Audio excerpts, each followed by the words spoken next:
Good morning. Welcome to the Center for Spiritual Living, Midtown Atlanta. We are so glad to have you here. We are a spiritual center that welcomes everyone just as God welcomes everyone. No matter what your background, your gender, your sexuality, your politics, or anything else, you're welcome at the center, and we are glad that you're here. You may have noticed that Reverend Bob Dean is not here today. He has taken some well-deserved time off, and we are very pleased to have a guest minister, Rev Dan Granda from Naples, Florida, speaking to us later in the service. So welcome, everyone. Let's open with our statement of principle. Speak with me, if you will. I believe in one God, one absolute power, and first cause to all things. I believe this power is perfect love, and it creates out of desire to express love. I believe that all thought is creative, and how I choose to think creates my personal experience. I believe in the unity of all life and the immortality of the individual soul forever unfolding.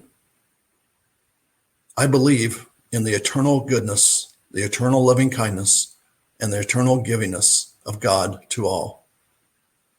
And so it is. Thank you and welcome. I'd like to open with a spiritual mind treatment and a reading. And the reading is coming from a book that's called You Too Can Be Prosperous by Robert Russell. It's a small book, but it's so powerful about prosperity and how we can be prosperous. And in this section, just towards the end of the first chapter, he's talking about the concept of ether. It says, let us return to the consideration of ether.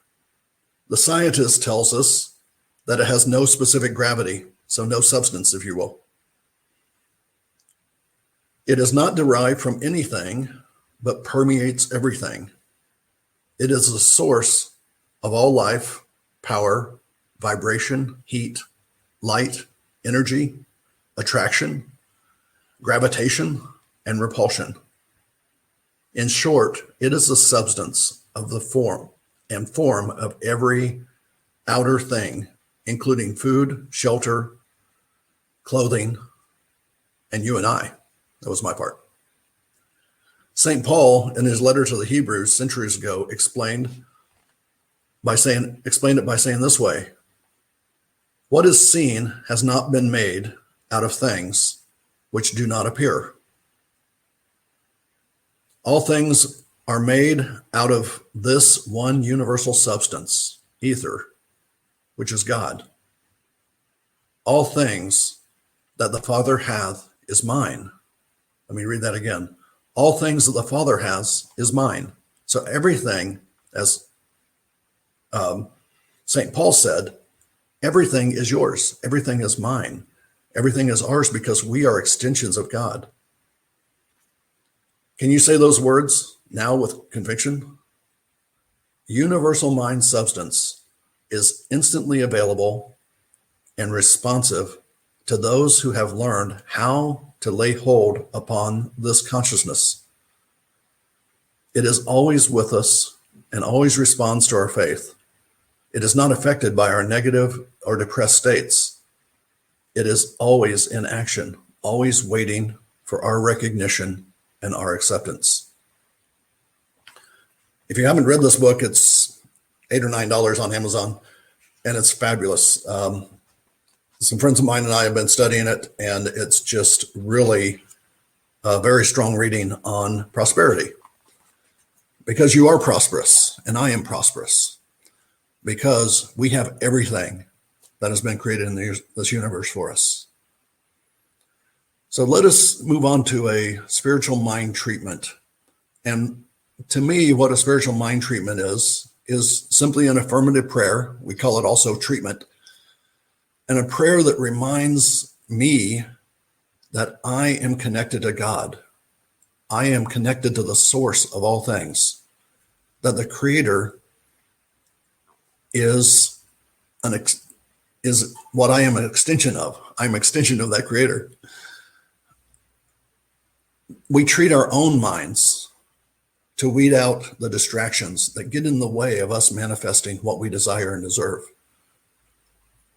So we state treatment in the first person. If I'm a practitioner, which I am, working with you, then I treat my own mind and you treat yours at the same time. So if these words resonate with you, take them on. And if not, just let them go. So let's go into a spiritual mind treatment. Let's relax. It's good to plant your feet on the floor. We're all at home now and enjoying this, but just relax and take a breath.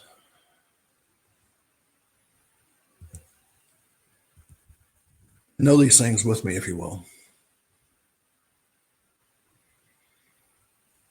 There is one source, and that source is God. One creator, one source of everything there is. There is always cause before effect. And first cause was and is God. God is in everything. God is everything. God is in me and in all who hear my words. God extends itself through me. I have everything that God has to offer. God is the ether, as this writer spoke. God is everything. I know that everything that I need to be prosperous, everything that I desire, I deserve, and God wants me to have it. I know that all I have to do is ask and believe. I know that everything comes to me as I release everything that is not mine. I release all the burdens. I release anything that might get in the way of my being prosperous today, of my life becoming what I truly desire and deserve. And I know this is true, so I just release these words into the universe, knowing that God is everywhere, and God, it wants me to have all that I desire and deserve. I release these words saying that so it is. There's a beautiful psalm by Faith Rivera called Called to Be.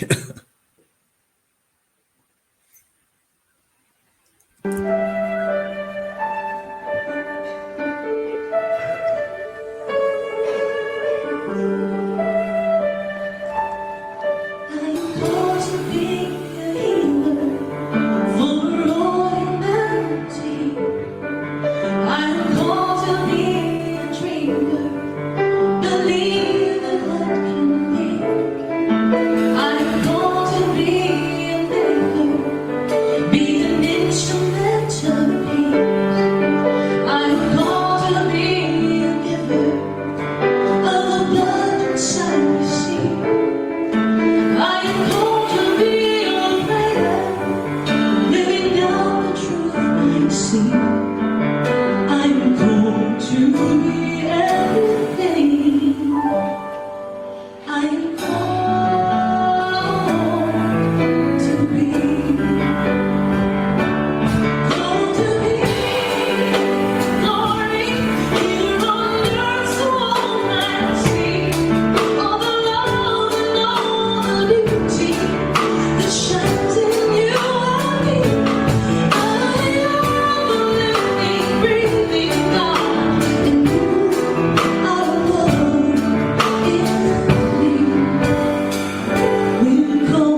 Wow, that was fantastic. Oh, welcome back, everybody. The talks of the month for June have been on the topic of the soul's call.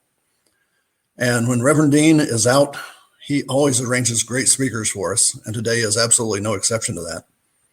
It's my pleasure to introduce Reverend Dan Granda from Naples, Florida, sharing with us the soul's call to freedom. Yes, thank you. It is quite a pleasure to be here. I'm really excited about it. Reverend Bob and I get to talk often, and he often shares about the exciting things going on with this community and the intentionality behind what moving forward looks like and how great that's going to be. So I'm really excited to be here, and also really excited to be talking on one of my favorite topics, so much so I actually have created, along with two colleagues, an entire ministry around the soul, the evolution of the soul. And so this is quite exciting to be able to be here and talk about that. So in conversation the other day, one of my colleagues brought up this question, something that came out of their journaling. And I thought, wow, what a perfect way for us to kind of dive into this topic. And it was one of those questions that kind of stops you in your tracks, really makes you think and pause and like wonder, what are we really doing?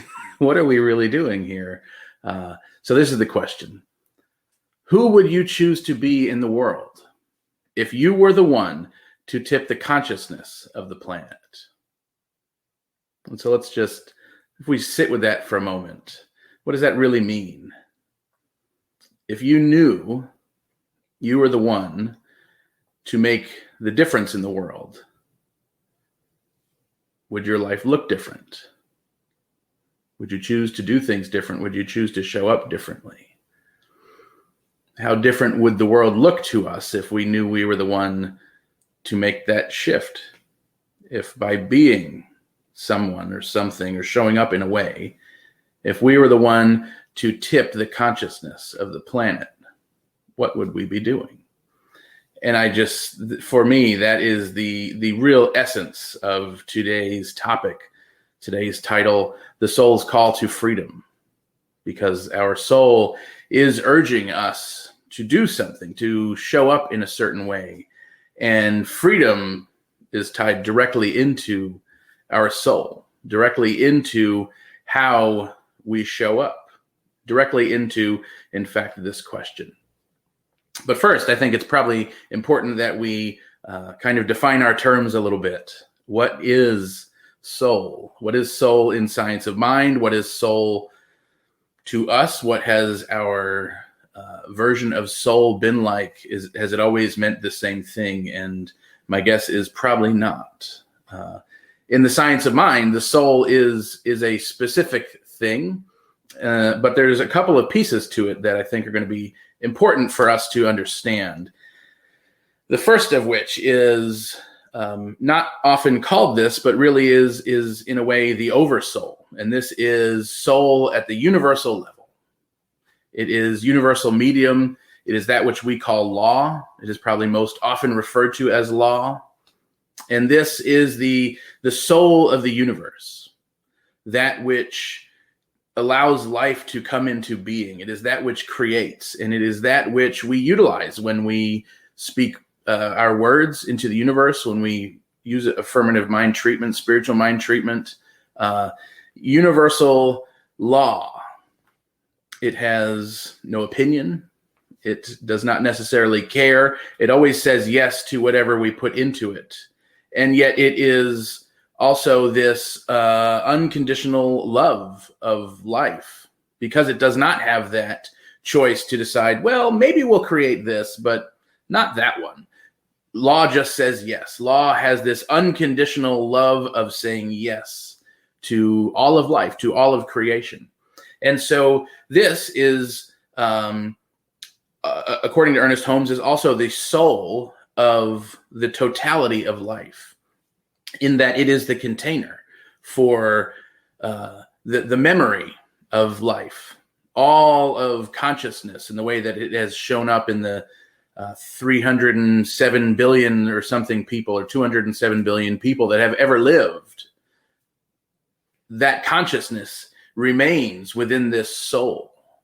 That the awareness, the thoughts, the beliefs, every thought that has ever been had, every word that's ever been spoken, every action, the memory of every action that has ever existed remains in this oversoul, in the universal soul of life. And that is the same function of law, the same function of the universal medium. And so this plays a lot into how we create in our thoughts, in collective consciousness, in how things show up in front of us, and a lot to do with why the world doesn't always show up in exactly the way we think it should. And so as part of this oversoul is human soul. We are each divinely connected to all that it is, it being source, it also being this universal soul. So human soul is, in a way, it's kind of like our cloud storage. I got a message on my phone the other day that my cloud storage is almost full and I need to upgrade. We need to upgrade to get more cloud storage. And in a way, that's kind of what is happening here, that we have our experiences, we have our I want to say slice of the soul. It's not a physical thing, so there's not really a slice, but perhaps the proverbial slice of universal soul that we are each divinely birthed with. We come here with this portion of us that is always connected to the all that there is, the essence of who we are, that piece of us that knows the truth about our being in every moment. And this is that piece of us that is our soul. It is divinely connected in every moment. And so it is kind of that idea that we have a thought here, and that thought plays out, it travels up into our universal cloud storage, and it gets saved and acted upon through this greater computer that is the universe. So our soul is our way of remaining connected in every moment. And that being said, we also have freedom of choice, freedom to live and be and exist in ways that are unique and divine to us. And so this shows up in a lot of ways. And one of the things that Holmes talks about that he got from Thomas Troward, who was one of Holmes's main influences. Holmes has said he got about 50% of his information from Troward. And Holmes talks about the subjective mind, the subconscious mind, at times using them interchangeably and at times not using them interchangeably, meaning two different things. Troward, on the other hand, using them distinctly different. And so I think it's important to recognize this. From Holmes' perspective, there is similarity, and they do kind of fit into each other, and yet there is a separation. So the subjective mind, also synonymous with universal medium, with law, this portion of the all that there is, that is universal, it is divinely perfect, it is not of form, it is, let's say, beyond form, even though beyond is not quite accurate, because how can something be beyond when all that there is not of time and space, not of this universe, it is of itself. And so this subjective mind exists as whatever that is greater than time and space. So it is timeless. It does not take up space. It is everything. And it is the history of all. It is this thought. So subjective mind is synonymous with universal medium in that it houses those memories of everything that exists. And so what's important about this is where our collective consciousness comes from. So in those moments when we unintentionally fall back on what we call default thinking, the thinking of not intentionally making a choice about how we think or feel about something. It's those things that have been kind of trained into us, those things that we perhaps arrived here with, decisions that were made years beyond us, before us, about how we as a culture think and operate and show up and behave. This is all housed in the subjective mind. This is all a filter through which life shows up here for us and actually reflects back to us what it is that we as a collective believe. In addition to this, so we have the subjective mind, which is universal. This is according to Troward. And then the subconscious mind, which is local. That is our version, our subconscious thoughts, our subconscious beliefs, our filter for how we individually perceive the world to show up, and what are our thoughts and beliefs, our patterns, our behaviors, our personality. All of this is housed in our subconscious mind. And so when we kind of do things by that default mode, it is our subconscious that shows that way, that kind of informs us how we think life is going to show up. And then, of course, that is acted upon by law, and lo and behold, life does in fact show up that way. But we're not always aware of it. So the soul then, and then this idea of freedom, the soul's push, the soul's urge for us then is to pursue this. The divine urge of the soul is to constantly pursue a path to a greater sense of freedom. And I will add to that, for everyone. It is for us to constantly pursue a greater path to freedom for everyone.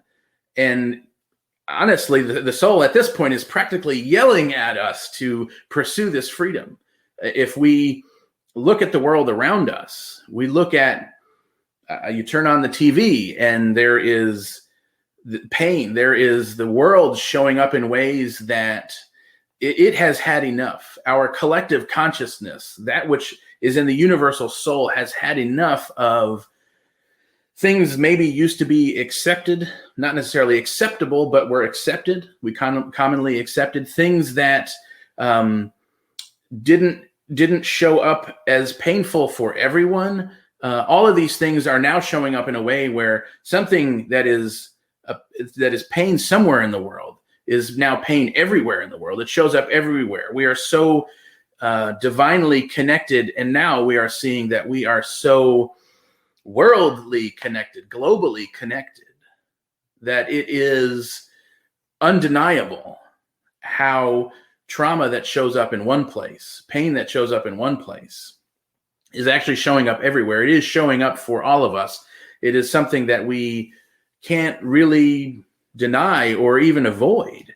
And this is on purpose. This is the soul's desire, urge, evolution, our evolution, the evolution of our human soul, that is urging us forward to look at what does it mean to be one? What does it mean to be a unity? What does it mean to exist and express as one?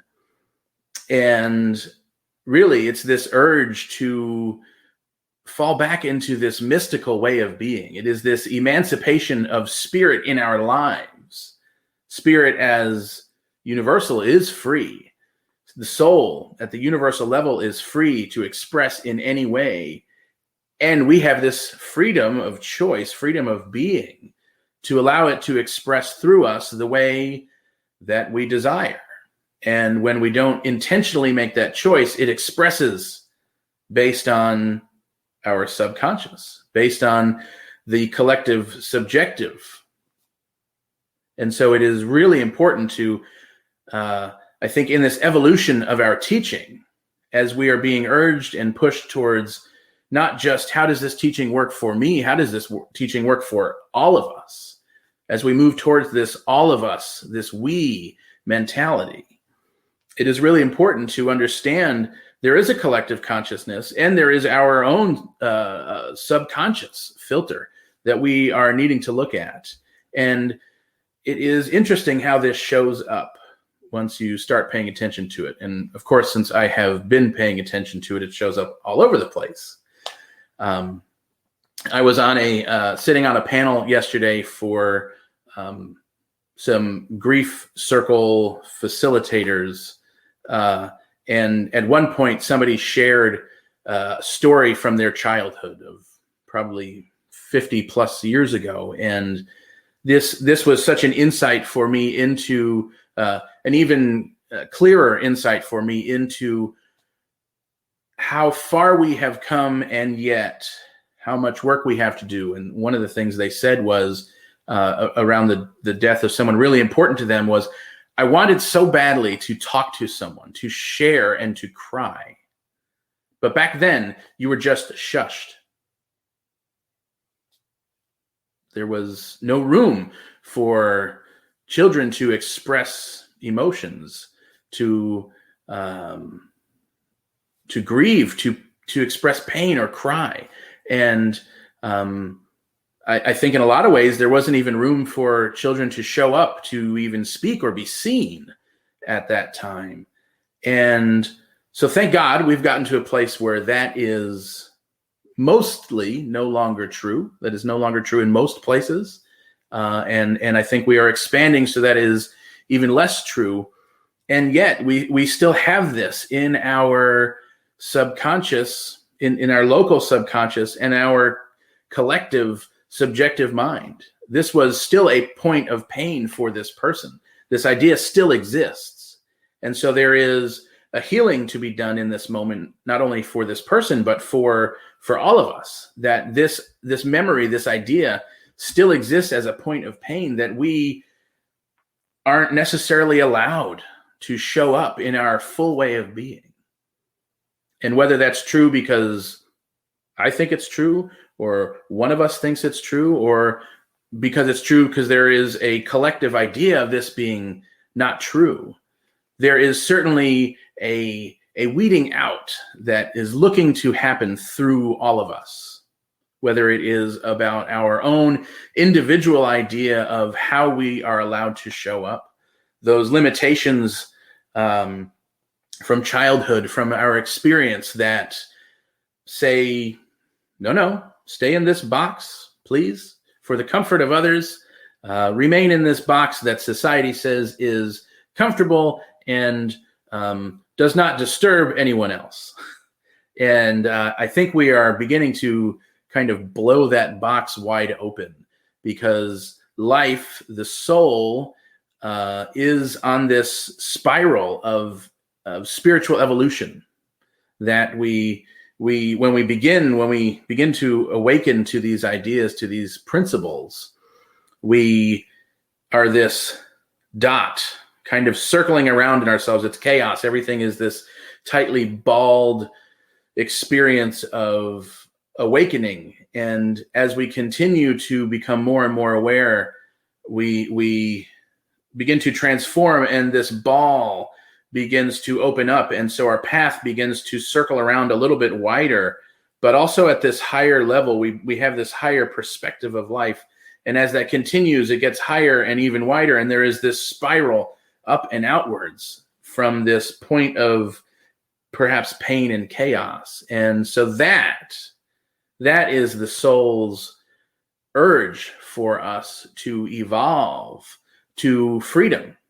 We are evolving into this freedom, not only of understanding the freedom of the soul at the universal level, but understanding the freedom of the soul here for us now, that we are not meant to live in this ball of chaos and pain and whatever else goes on there in this unawakened state, or even this semi-awakened state of knowing there is this going on and not observing how this actually shows up for us in our life. Life is this mirror of our subconscious beliefs, of our collective beliefs, of this total system and memory of beliefs.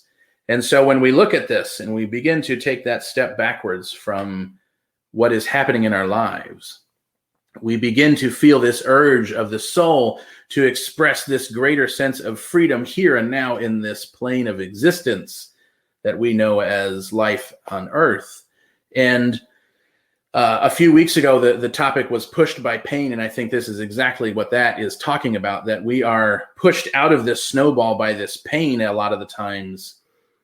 And because of that, have a deeper appreciation and this ability to take this step back, to take this higher view and see what life looks like from this growing, this evolving perspective. What has the world become for us when we see this? And I think what is happening, no, I don't think, I know what is happening now currently in our world is we are witnessing this actually happening. And while it seems a lot of times that we are seeing the opposite of this, it seems like this devolution, if that's even a thing, what is actually happening is the chemicalization of this evolution. We are claiming this new identity as a whole, and everything unlike that is coming to the surface, kicking and screaming that it is not ready to be done. It is this collective ego, these individual ego ideas that if we get rid of these things, somehow we lose something important. Somehow we die. Some part of us dies. And while we know that is not true, there is certainly a pain attached to that chemicalizing of those thoughts and ideas. And when we follow this urge of the soul to move forward and upwards, there is this clearing of space, this clearing of a way of being that allows us to exist on this transformed plane of existence. Ernest Holmes says about this, the spiral of life is upward. Evolution carries us forward, not backwards. Eternal and progressive expansion is its law, and there are no breaks on its continuity. It seems to me that our evolution is the result of unfolding consciousness of that which already is, and needs but to be released, to be realized, to become fact in everyday life. The soul, this continuity of life, the ever-existing memory, that which is eternal, existing forever, and progressive and expansive in the way that it shows up here for us, is our natural way of being. And so simply we are moving along this evolutionary spiral in a way that encourages us and urges us to express a deeper and deeper sense of this all that there is, this true freedom of the divine here, now, not beyond us, but actually here and now. I think we often hear this expression that we are spiritual beings in a human experience. And while that is true, it is also important to realize that the human experience is a spiritual experience. So we are the spiritual essence, the spiritual being, putting our spiritual essence in this human, spiritually human experience, where we have the freedom to choose. And about this, Holmes says, why all the suffering, sorrow, and pain? Why has tragedy accompanied the journey of man? It says man, of humans. Again, our imagination may answer this question in a somewhat plausible manner. There is no other way through which true individuality can evolve. We must be let alone to discover ourselves, else be compelled arbitrarily to find one road, in which case we would be an automaton and not an individual. So to bring this full circle, this subconscious way of being is not only existing, but necessary. This way through, finding our way through what shows up, this evolution is intentional in the sense that it is how we as life experience the divine with choice. So while suffering, sorrow, and pain are not necessary always, it is through this perception of separation, learning our way back to oneness, is how we become the individual, how we understand individuality within wholeness. And so the application of this week is choice. It really comes down to choice. Soul is that which consistently invites us back to our truth, that which is the divine urge within us to continue evolving. And so to choose this intentionally, to realize this, and to choose a path of intentional evolution is an invitation for us to embrace new ways, ways that ask us to step out of our comfort zone and into ways that benefit the whole. This is, in fact, I think, an evolution of our teaching, really, that we take these principles that we have applied to ourselves for so long and how our life looks, and use this in a way that, how do I make my life look in a way that benefits everyone? How do we all use our lives to benefit everyone's life? So the invitation this week for each of us is, if we are willing, to embrace this journey of the soul, to be mindful of those moments where our soul seems to be calling us to choose between old ways, old habits, patterns, and a new way. And so simply, let's see if we can answer this question this week. Who would you choose to be in the world if you were the one to tip the consciousness of the planet? And by minding the call of the soul, we are consciously and intentionally choosing how we desire the world to show up anew. We're not just changing our lives anymore. It's not just about using treatment to treat for my scenario anymore. It is, how does me treating for myself and my awareness impact the larger whole of us and create a new world? It is the all of us, that we are this divine whole being in totality. The divine urge of the soul is to constantly pursue a path to a greater sense of freedom. We are being called to embrace a deeper, more mystical sense of the divine within this whole, to embrace our responsibility to each other, to truly create in a way that intentionally works for everyone.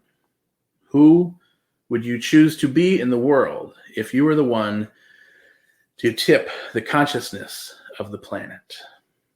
And so what I know in this moment is that the consciousness of the planet is a whole. It is a collective whole of the all that there is, a divine and free way of being that embraces the totality, the wholeness of all of the individual pieces that make up this one organism that is life, that is this universe. And so I recognize the blessing that it is to know that we are each a piece of this whole. I am blessed and recognize this idea that we are evolving into a greater sense, a greater realization of our totality, our completeness, and our eternality, our immortality as part of this whole, that we are here and show up as part of this greatest sense of being, that within us is this greater sense of freedom that we are pursuing here, not only for self, but for all, as cells of this greater being. We are all moving and evolving in the same direction, creating and living and breathing in the same direction. And so I recognize this blessing that each one of us has the choice and the opportunity to live and evolve and follow this soul's call to freedom, to express a greater sense of freedom everywhere for each one of us, all at the same time. That by expressing my freedom intentionally, I get to express freedom in a greater sense for everyone. And by intentionally being part of this greater sense of freedom, I know that my choices, that our choices, our collective choices, are evolving how we show up here on this planet. And I am so grateful to know that we are the divine in expression, grateful to know that we have this choice, grateful to know that this idea of evolution is literally changing the makeup, the DNA, the history and the future of who we are, that we change thought through word. It is acted upon by law in every moment, and it is divinely perfect. And so in this gratitude, I simply let this be. I let this word go. I release this into the universe to be acted upon by the law in the most perfect way possible. I release this and let it go. And so it is. Thank you.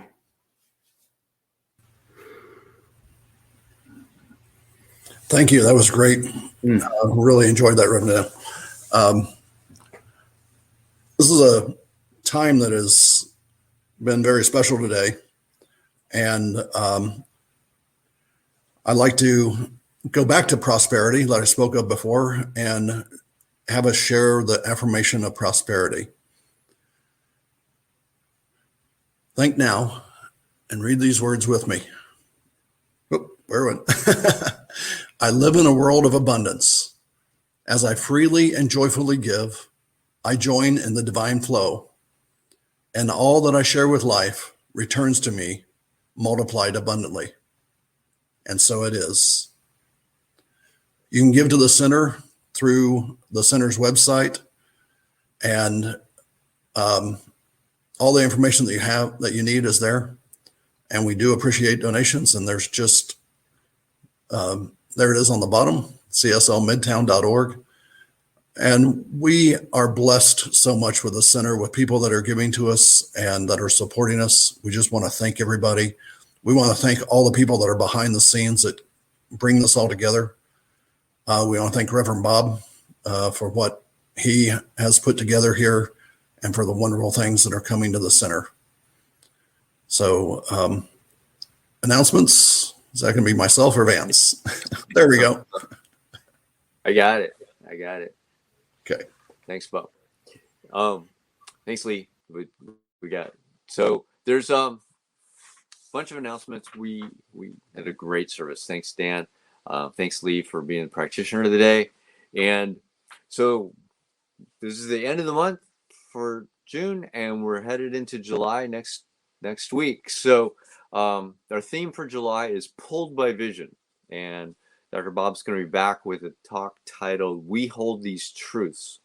And this is the first Sunday of the month, even though it's a holiday. We'll do our birthday celebrations on that. So if you get a birthday in July, be sure to hop on the Zoom that day, and we'll celebrate your anniversary of your coming into this existence. So do that. Mark your calendar for this upcoming social event. We're all going to get together at 26 Thai. The information's in the newsletter. It's on the website. July 25th from 5 to 7. The center's sponsoring this, so we just want people to register, and there will be an e-bite going out for that if you're on our mailing list on that. And so watch for that coming up. Tuesday afternoons from 12 to 12:30, we've got a online spiritual empowerment session led by Reverend Dr. Bob. So if you need a checkup in the middle of the week, that's a great time to jump on. Share what we got on Facebook, share it to your friends, to your community. Subscribe to the YouTube channel. We are broadcasting Sunday mornings on YouTube, and it's a great place for other people to come and hear about what we're doing, what we're sharing. And 10 a.m.s Sunday mornings, we got a discussion group, and they're going through the 365 Science of Mind, A Year of Daily Wisdom by Ernest Holmes. It's a great book. I read that every day, and it's a great way to start your day thinking for me anyway. Some people read at the end of the day, but you don't have to read. You can come just talk about and join in the discussion group. So that's at 10, same Zoom. The Zoom's at the bottom of this message, but it's on the website as well. And if you got anything going on in your life that you don't seem to be able to handle on your own, reach out to a practitioner. That's what they're here for. They're here to help all of us support ourselves in our spiritual evolution. And if we're stuck in something down in what is this physical reality and we're not able to raise our consciousness above that, that's what we've got all these practitioners here for. They're on the website. There's the link to the prayer treatment request, and the list of the practitioners is there as well to reach out to. So that's the end of the announcements. And we'll go on to our next section, which is the that's our affirmation of life. Here it is. So say this with me loud and proud, since you're not able to hear me. So, I'm not able to hear you. So say this out loud. I leave this place now knowing something better than I knew before. I go forth into the world with a heart full of love and a mind full of good sense. I look at the world in a greater way, knowing that I have within me everything I need to create the life I desire. I give thanks for this understanding, and I am grateful for the spirit of life that flows through me. And so it is. Thanks, everybody, for being here. And for those of you that want to join us for a discussion on Zoom, jump over on the Zoom, and we'll see you there. Have a great week, everybody.